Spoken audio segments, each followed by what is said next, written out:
Hey everybody, Martin Schultz here, and today we're going to talk about acceleration and its transitions, or more specifically, the actual characteristics underlying an effective transition. So, looking at acceleration, we now know that there are two transitions happening, and these transitions splits it into three phases, into our initial, middle, and final phase. But before moving on to each phase specifically, let's quickly go over the actual transition and how to identify them. So, looking at the first transition, and this is a very cool transition because what happens is we are actually moving from an acyclical to a cyclical movement. Now, this usually occurs between steps 3 to 7, but younger athletes or athletes that's not as well physically or technically prepared might be a bit earlier, so just keep that in mind. But the big characteristics of this first transition is usually the foot contact is in front of the center of gravity, where initially it was either behind or underneath it. The other thing is that our knee joint will start to flex during the support phase, and this transition will mark the end of an increase in our stride frequency. So now that we know this, let's move on to the second transition.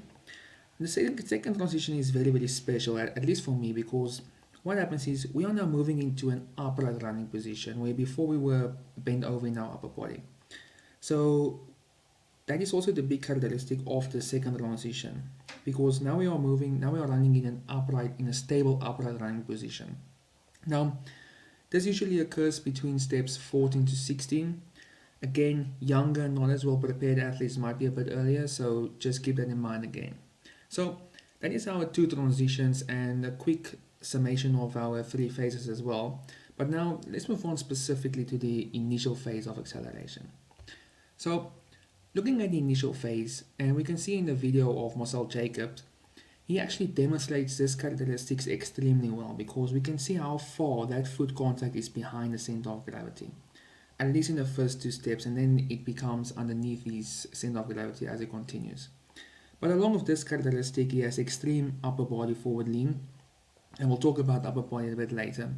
But the other characteristics is the step increase, or the step frequency increases a lot, our step length increases a lot, the center of gravity raises, but there's also a decrease in our ground contact time.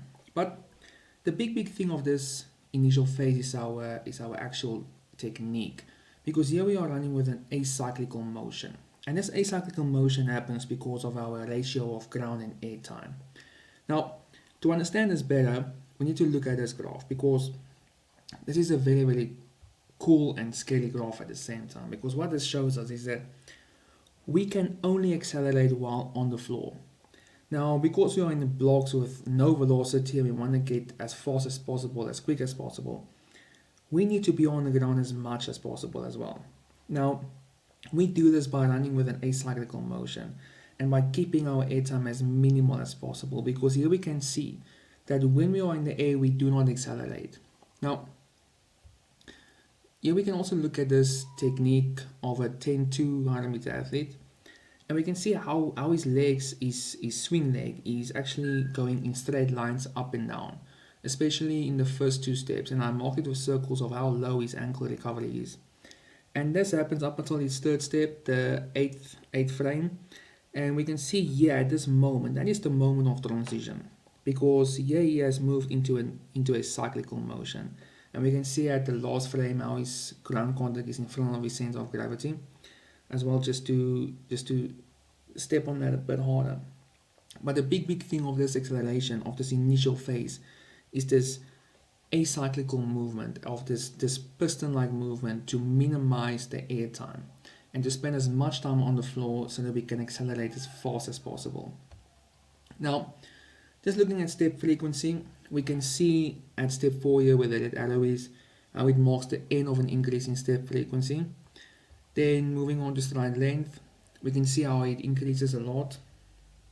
And then we can also look at the other characteristics, and we can see how the center of gravity and ground contact times changes as well. So that is the initial phase. And just a quick roundup of this initial phase, our foot contact will be behind and underneath our center of gravity. We will want to be running in this acyclical piston-like motion in order to minimize our flight time and to maximize our ground contact time. And then we will transition into the cyclical motion.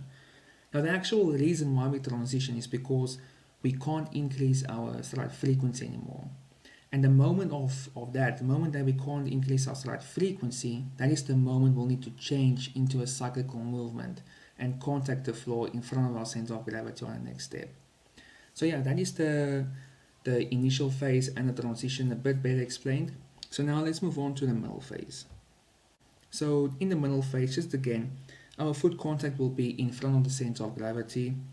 There, our knee joint will start to flex during the support phase, and this all happens because we want to keep balance.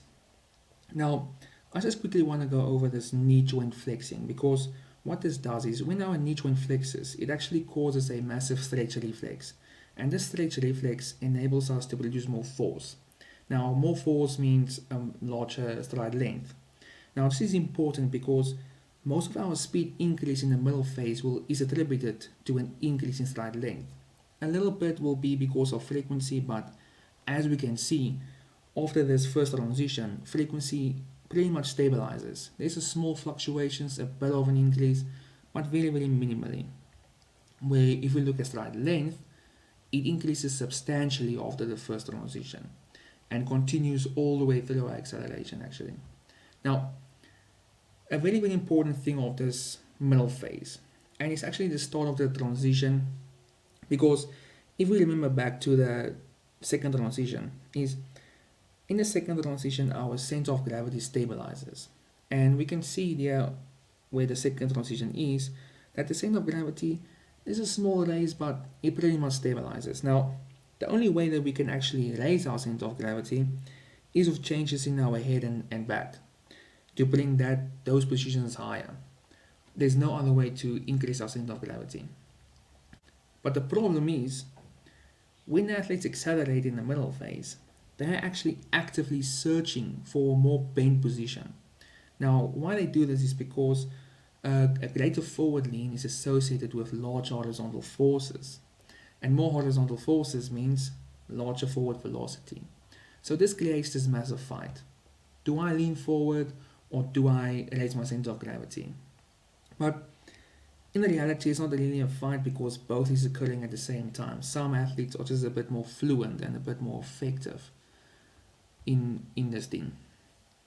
The big thing that we need to understand about leaning forward, and that most people don't really know, is we are actually limited out in acceleration with an inclined position.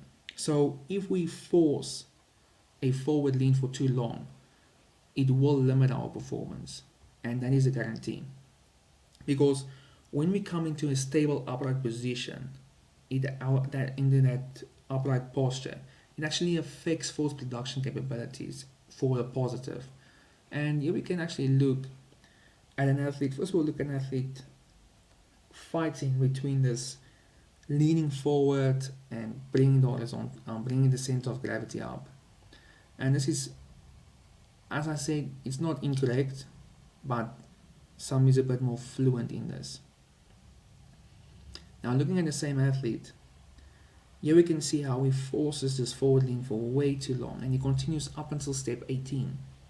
Now, some exercises might force the athlete to lean forward more for longer, and I'll go through that with later videos. But if we compare that to Marcel Jacobs, his head comes up and stabilizes at step 14.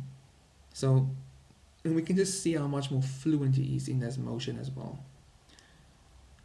So moving back to this, I just want to clarify, if you force a forward lean for too long, you will limit performance. And here is our head and torso angles. We can clearly see head angle stabilizes after 14-16 steps. Lower back stabilizes after 14-16 steps. And our upper back really stabilizes just after the actual transition. And more, I'll say it stabilizes at the moment of max velocity. So this brings us to the final phase. So now we know, okay, our knee joint flex, stretch reflex, bigger stride length, we must raise our center of gravity. Now our center of gravity is up, and this is why I say, and this is where it comes in why I say the second transition is special. Because during the second transition, or just after this transition in the final phase, our increase in speed is attributed to an increase in stride length. And our center of gravity, head, and trunk angles are stable now. So, how do we increase stride length in this phase? Because we know in the previous phase, it's because of that flexing of the knee joint. The flexion of the knee joint helps to increase stride length. So, in this phase, the increase in stride length is attributed to the psoas, or mainly to the psoas, because when we come up, it causes more tension in the front of our body. Now, this increase in tension allows us to swing our leg forward more rapidly, so our recovery leg will be a lot faster during this final phase. But not only does it do that, not only does the tension in the front of us allows us to swing our leg forward more rapidly, the actual increase in the psoas muscle tension during the early swing tilts our pelvis forward just slightly. And this tilting of the pelvis causes a substantial increase or a substantial hamstring stretch in our opposite leg, in our swing leg. Now, this hamstring stretch before first strike has the potential to increase backward velocity and also propulsive impulses during the following support phase, which basically means even more force production in the ground. Now, this is where stiffness and all that stuff comes in, because if you have poor stiffness qualities, then you will lose all of the stretch that you have made because of the psoas. But yeah, that is basically the final phase. Very special phase. I mean, I love it how it works. So yeah, that's acceleration. That is the initial, middle, final phases and the two transitions. If you have any questions, please ask in the comment sections, or if you want to add something that I left out, please do so as well. I will add a video of Jonas Dodu where he explains different styles of acceleration also a bit more, and so yeah, just for better understanding. Otherwise, until next time.